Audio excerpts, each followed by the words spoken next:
پاکستان کی سب سے بڑی عدالت قانون کو سمجھتی کیسے ہے؟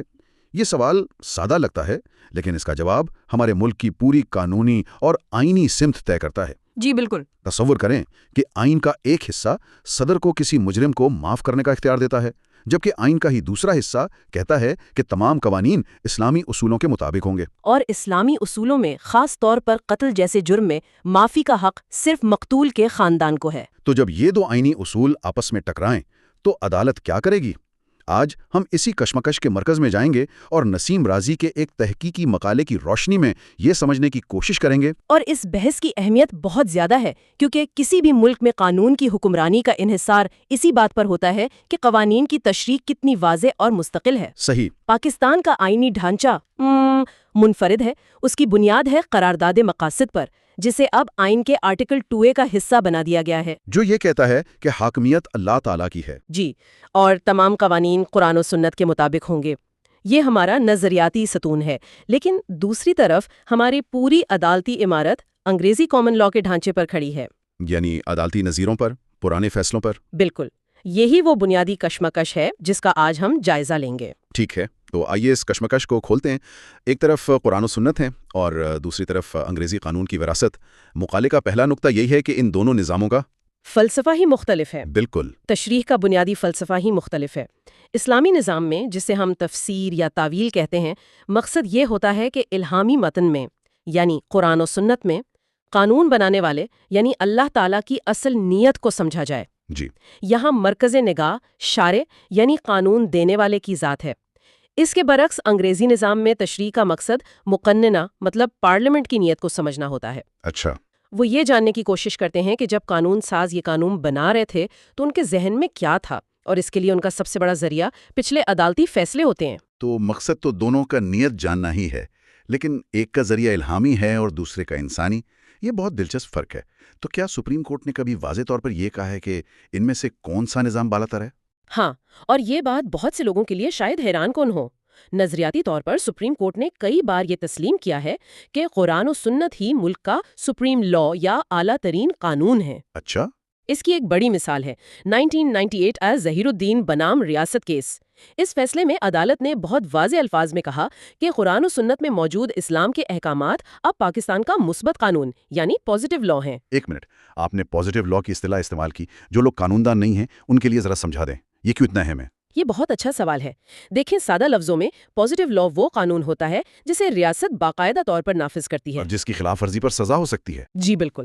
تو جب عدالت یہ کہتی ہے کہ قرآن و سنت پازیٹیو لاء ہے تو وہ دراصل یہ کہہ رہی ہیں کہ یہ صرف مذہبی یا اخلاقی ہدایات نہیں ہیں، بلکہ یہ ملک کے قابل نفاذ قوانین کا حصہ ہیں جنہیں عدالتیں اپنے فیصلوں کی بنیاد بنا سکتی ہیں۔ اچھا، تو اگر نظریاتی طور پر قرآن و سنت کو یہ مقام حاصل ہے تو پھر عملی طور پر عدالت تشریح کرتی کیسے ہے؟ کیا وہ مکمل طور پر اسلامی اصول استعمال کرتی ہے؟ یہیں سے بحث کا اصل دلچسپ حصہ شروع ہوتا ہے۔ مقالے کے مطابق عدالت ایک کہہ لیں کہ دوہری پالیسی پر چلتی نظر آتی ہے۔ دوہری پالیسی؟ جی، ایک طرف عدالت آزاد اجتہاد کا دعویٰ کرتی ہے۔ اجتہاد کا مطلب ہے جدید مسائل کا حل براہ راست قرآن و سنت سے نکالنا، بغیر کسی پرانے مکتب فکر کی پیروی کیے۔ بالکل۔ اس کی سب سے بڑی مثال ہے 1972 کا مشہور اسما جیلانی کیس، جہاں چیف جسٹس حمود الرحمان نے لکھا کہ ہمارے قانونی نظام کا گرینڈ نارم کوئی مغربی نظریہ نہیں بلکہ یہ عقیدہ ہے کہ حاکمیت صرف اللہ تعالیٰ کی ہے۔ یعنی عدالت کہہ رہی ہے کہ وہ نئے دور کے مسائل کو حل کرنے کے لیے براہ راست بنیادی اسلامی ذرائع سے رہنمائی لینے کا اختیار رکھتی ہے۔ یہ تو ایک بہت بڑا دعویٰ ہے نا؟ یہ بہت بڑا دعویٰ ہے، لیکن مصنف کا استدلال یہ ہے کہ عملی طور پر عدالت شاذ و نادر ہی نئے سرے سے اجتہاد کرتی ہے۔ اس کے بجائے وہ اکثر دو دوسرے اصولوں پر عمل کرتی ہے، تخییر اور تلفیق۔ یہ پھر سے کچھ تکنیکی اصطلاحات ہیں، کیا آپ انہیں کسی مثال سے واضح کر سکتی ہیں؟ ضرور۔ اسے اس طرح سمجھیں کہ اجتہاد ایک بالکل نئی ڈش بنانے جیسا ہے، جس کی ترکیب آپ خود بنیادی اجزاء یعنی قرآن اور سنت سے تیار کرتے ہیں۔ اچھا۔ تخییر ایسا ہے جیسے آپ کسی ریسٹورانٹ کے مینیو پر موجود مختلف ڈشز یعنی مختلف فقہا کی آراء میں سے اپنی پسند کی ایک ڈش چن لیں۔ اور تلفیق؟ تلفیق ایسا ہے جیسے آپ شیف سے کہیں کہ وہ دو مختلف ڈشز کے اجزاء کو ملا کر آپ کے لیے ایک نئی چیز بنا دے۔ واہ، یہ بہت واضح ہو گیا۔ تو ایک طرف اسلامی اصول ہیں جیسے اجتہاد، تخییر اور تلفیق، لیکن عدالت کی ٹول کٹ میں اور کیا ہے؟ کیا انگریزی قانون کے اصول بھی استعمال ہوتے ہیں؟ بکثرت، اور یہیں سے پالیسی کا مبہم اور متضاد ہونا ظاہر ہوتا ہے۔ عدالت مغربی قانون سے لیے گئے کئی تشریحی اصولوں کا آزادانہ استعمال کرتی ہے۔ مثال کے طور پر ایک ہے دی مسچف رول یا شر کا اصول۔ اس کا مقصد یہ سمجھنا ہوتا ہے کہ کوئی قانون بناتے وقت پارلیمنٹ کس خرابی یا شر کو دور کرنا چاہتی تھی۔ اور میں نے مقالے میں ہارمونیس کنسٹرکشن کا بھی ذکر پڑھا، اس کا کیا مطلب ہے؟ ہارمونیس کنسٹرکشن یا ہم آہنگ تشریح کا اصول تب استعمال ہوتا ہے جب قانون کی دو دفعات میں بظاہر تضاد نظر آئے۔ عدالت کی کوشش ہوتی ہے کہ وہ دونوں کی اس طرح تشریح کرے کہ وہ ایک دوسرے سے ٹکرانے کے بجائے ہم آہنگ ہو جائیں۔ اچھا۔ اس کے علاوہ کنٹیکسچول رول ہے، یعنی کسی لفظ کو الگ سے نہیں بلکہ پورے سیاق و سباق میں دیکھنا، اور پرپزو انٹرپریٹیشن بھی، یعنی قانون کے مقاصد کے مطابق تشریح کرنا۔ تو یہ تو ایک بہت بڑی ٹول کٹ ہے، اسلامی اصول بھی ہیں اور انگریزی اصول بھی، لیکن اس سے تضاد کیسے پیدا ہوتا ہے؟ یہ اچھی بات نہیں کہ عدالت کے پاس زیادہ اوزار ہوں؟ دیکھیں، اوزار زیادہ ہونا بذات خود مسئلہ نہیں ہے۔ مسئلہ تب پیدا ہوتا ہے جب یہ واضح نہ ہو کہ کون سا اوزار کب اور کیوں استعمال کیا جائے۔ صحیح۔ مصنف کا مرکزی نقطہ یہی ہے کہ سپریم کورٹ کی پالیسی میں کوئی مستقل مزاجی نہیں۔ ایک طرف وہ خود کو قرآن کی اصطلاح اولو الامر یعنی صاحبان اختیار کہہ کر اسلامی قانون کی تشریح کا اعلیٰ ترین ادارہ قرار دیتی ہیں، لیکن جب مشکل مقدمات آتے ہیں تو وہ اکثر مغربی اصولوں کا سہارا لیتی ہیں۔ اور اس کی سب سے بڑی مثال وہی حکیم خان بنام حکومت پاکستان کیس ہے جس کا ہم نے شروع میں ذکر کیا تھا۔ آئیے اس کیس کو تفصیل سے دیکھتے ہیں۔ بالکل، یہ 1992 کا ایک تاریخی مقدمہ ہے۔ مسئلہ یہ تھا کہ آئین کا آرٹیکل 45 صدر پاکستان کو کسی بھی سزا کو معاف کرنے کا لامحدود اختیار دیتا ہے، اور دوسری طرف آرٹیکل 2A تھا جی، جس کے تحت تمام قوانین کو قرآن و سنت کے مطابق ہونا تھا، اور اسلامی قانون میں قصاص کے معاملات میں معافی کا اختیار صرف مقتول کے ورثہ کو ہے۔ لاہور ہائی کورٹ نے فیصلہ دیا کہ آرٹیکل 45 اسلامی احکامات سے متصادم ہے۔ یہ تو ایک بہت بڑا اور جرأت مندانہ فیصلہ تھا۔ لیکن سپریم کورٹ نے اسے کالعدم قرار دے دیا۔ کیوں؟ سپریم کورٹ نے کیا دلیل دی؟ سپریم کورٹ نے ہارمونیس کنسٹرکشن یعنی ہم آہنگ تشریح کے اصول کا سہارا لیا۔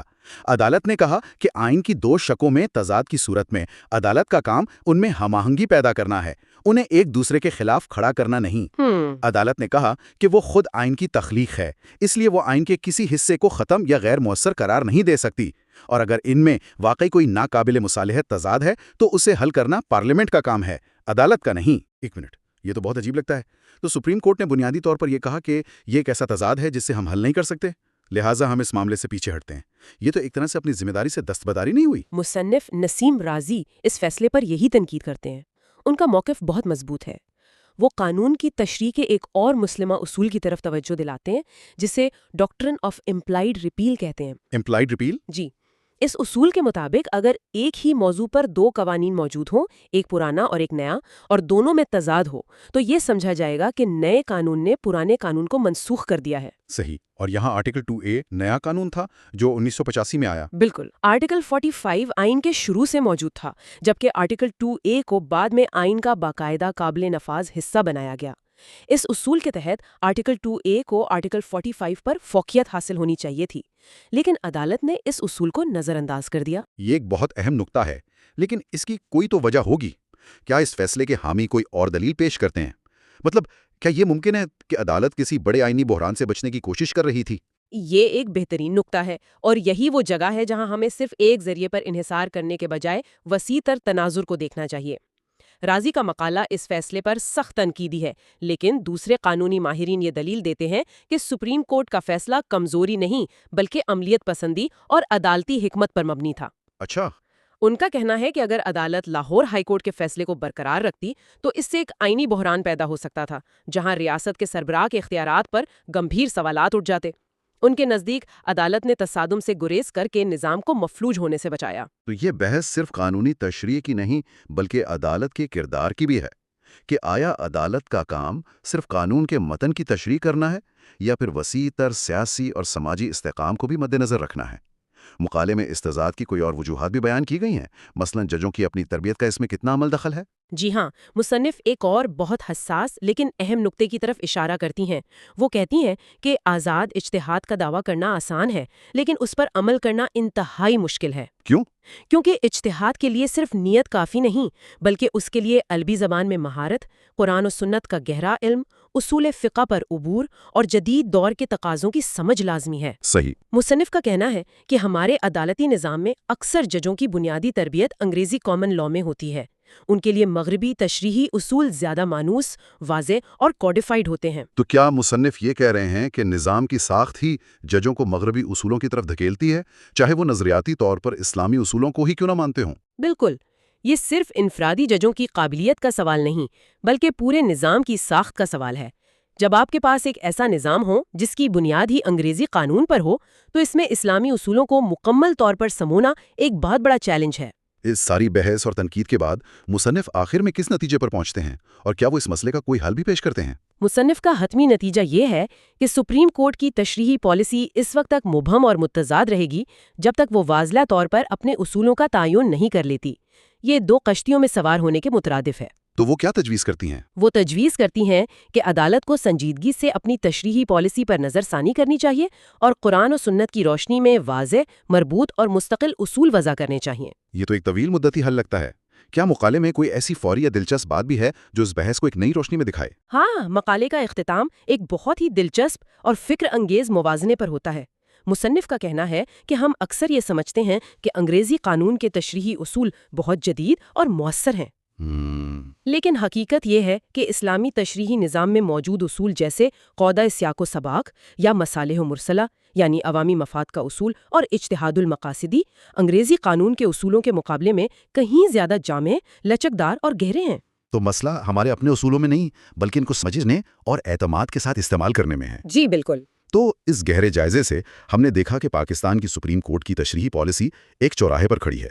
یہ آئین کی اسلامی بنیادوں، انگریزی قانون کی میراث اور جدید دور کے چیلنجز کا ایک پیچیدہ مرکب ہے۔ جی، ہم نے دیکھا کہ عدالت نظریاتی طور پر قرآن و سنت کو اعلیٰ ترین قانون مانتی ہے اور آزاد اجتہاد کا دعویٰ کرتی ہے، لیکن عملی طور پر وہ اکثر پہلے سے موجود فقہی آراء اور زیادہ مانوس مغربی تشریحی اصولوں کا سہارا لیتی ہے۔ بالکل، اور یہ ساری بحث ہمیں ایک بنیادی اور سوچنے پر مجبور کرنے والے سوال پر لا کھڑا کرتی ہے۔ اور وہ سوال کیا ہے؟ سوال یہ ہے کہ کیا ایک جدید مسلم ریاست کا قانونی ڈھانچہ بے وقت دو مختلف اور بعض اوقات متضاد فکری نظاموں یعنی اسلامی اور مغربی کے اصولوں پر مؤثر طریقے سے چل سکتا ہے، یا پھر اسے ایک ایسی واضح، مربوط اور خود مختار تشریحی پالیسی کی ضرورت ہے جو مکمل طور پر اس کے اپنے آئینی اور نظریاتی بنیادوں یعنی قرآن و سنت سے اخذ کی گئی ہو؟